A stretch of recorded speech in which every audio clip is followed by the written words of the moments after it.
We meet again, travelers. Today, we explore House Stark's relentless defense of the harsh territories and ragged coastlines of the north.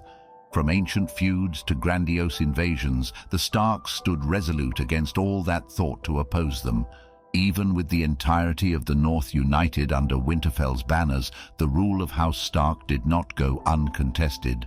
And though their house may be one famed for its honor, it appears some measure of brutality cannot be avoided if one is to hold on to all that is won. Like and subscribe for more journeys like this, and let us commence. The age-old feud between Winterfell and the Dreadfort. In the blood-soaked annals of the North, few rivalries have burnt as bitterly as the one between House Stark of Winterfell and House Bolton of the Dreadfort. It is claimed this age-old enmity traces back its roots to the Long Night itself, a time when the realm of men quaked in the shadow of the others. The tales of old tell of wars beyond count, and not all of these battles concluded in victory for the Stark kings. King Royce Bolton, second of his name, stands as a grim testament to the ferocity of his house. It is said he marched on Winterfell, the very heart of the North, and burned it to the ground. 3 centuries later, the same was done by his descendant, King Royce IV, a man forever remembered as Royce Redarm due to his gruesome habit of sinking his arm into the bellies of captive foes and tearing out their entrails with his bare hands. Such savagery had his name whispered in fear throughout the North in its entirety. The lords of the Dreadfort, or Red Kings as they were styled in those days, were infamous for draping themselves in cloaks fashioned from the skins of Stark princes they had captured and flayed. These grim trophies illustrated clearly the depths of their hatred towards the Winter Kings of House Stark. Nonetheless, in the end, even the formidable Dreadfort could not withstand the relentless might of Winterfell. The last Red King, Rogar the Huntsman, bent the knee before the King of Winter and sent his sons to Winterfell as hostages. Even so, the last Red King had barely submitted to the Starks before the first Andals wagered the chancy voyage across the narrow sea. This marked the beginning of an entirely new era of blood to be spilled upon the lands. With the Boltons vanquished, the most significant challenges to Winterfell's dominion would emerge from the sea. To the north, the Wall and the Night's Watch guarded the northern borders of the Stark realm. To the south, the only path through the swamps of the Neck passed below the ruined towers and sinking walls of the great fortress called Moat Cailin. This formidable barrier proved inspiration enough for many a would-be southern conqueror to turn back and reconsider his planning.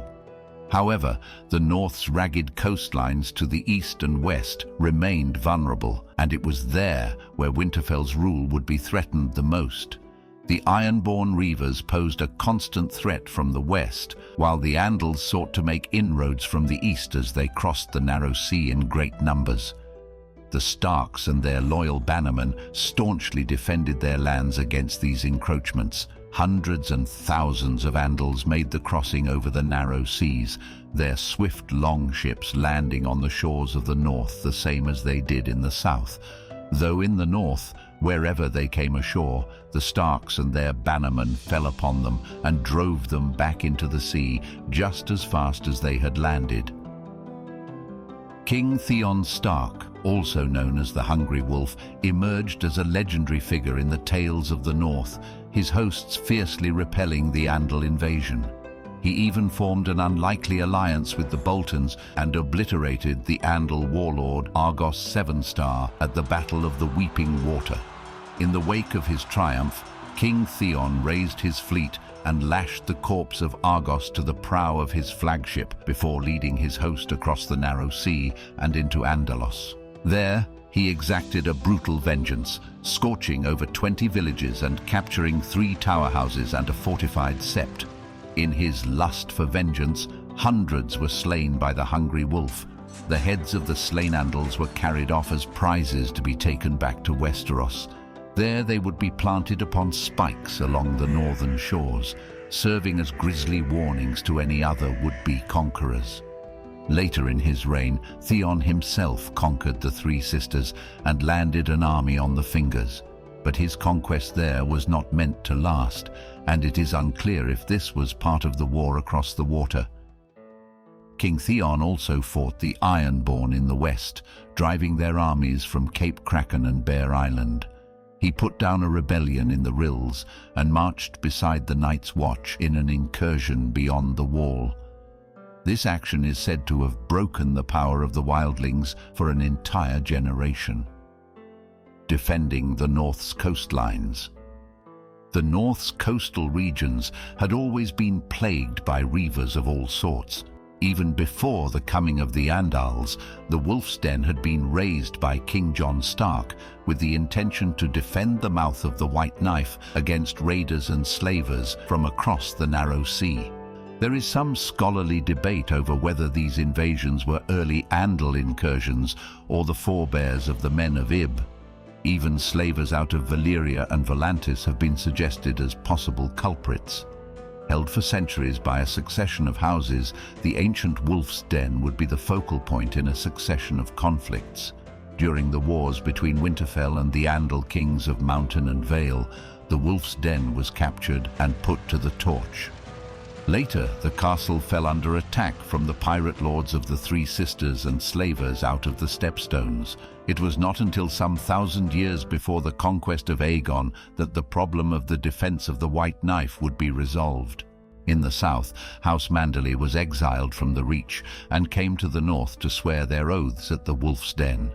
The White Knife, an essential river that provides access into the very heart of the north, was reinforced with the construction of the Manderley Castle of White Harbour. The west coast of the north dealt with incursions and raids by reavers as well, and several of the Hungry Wolf's wars were forced upon him when longships out of Great Wick, Old Wick, Pike and Orkmont descended upon his western coasts beneath the banners of Harag Hor, king of the Iron Islands. The Stony Shore was particularly afflicted, pledging fealty to Harag Hor and seeing swathes of the Wolfswood reduced to ashes. Bear Island as well became a base for reaving under Harag's black-hearted son, Ravos the Raper. However, King Theon Stark demonstrated his ferocious resolve in slaying Ravos by his own hand and expelling the Ironborn from his shores. Nevertheless, the Ironborn threat would resurface under Harag's grandson, Eric the Eagle. Later, it was the old Kraken Loron Greyjoy who recaptured Bear Island and Cape Kraken. These were the acts that prompted an ongoing series of wars between the North and the Iron Islands. It was King Roderick Stark that managed to again recapture Bear Island, whilst his sons and grandsons fought to retake the lands of Cape Kraken. In essence, the history of House Stark and their dominion over the North is a tale of honor, ceaseless vigilance, but also brutality against those who sought to breach their borders. Whether facing the Ironborn from the west, the Andals from the east, or even the Boltons from within, the Starks remained resolute guardians of the North, preserving their ancient lineage and the honor of Winterfell well into the many years that followed. To this day, there exists an enduring legacy of resilience and determination in the North, where the wolves of Winterfell continue to stand watch over their ancestral lands and their realm of gods and men.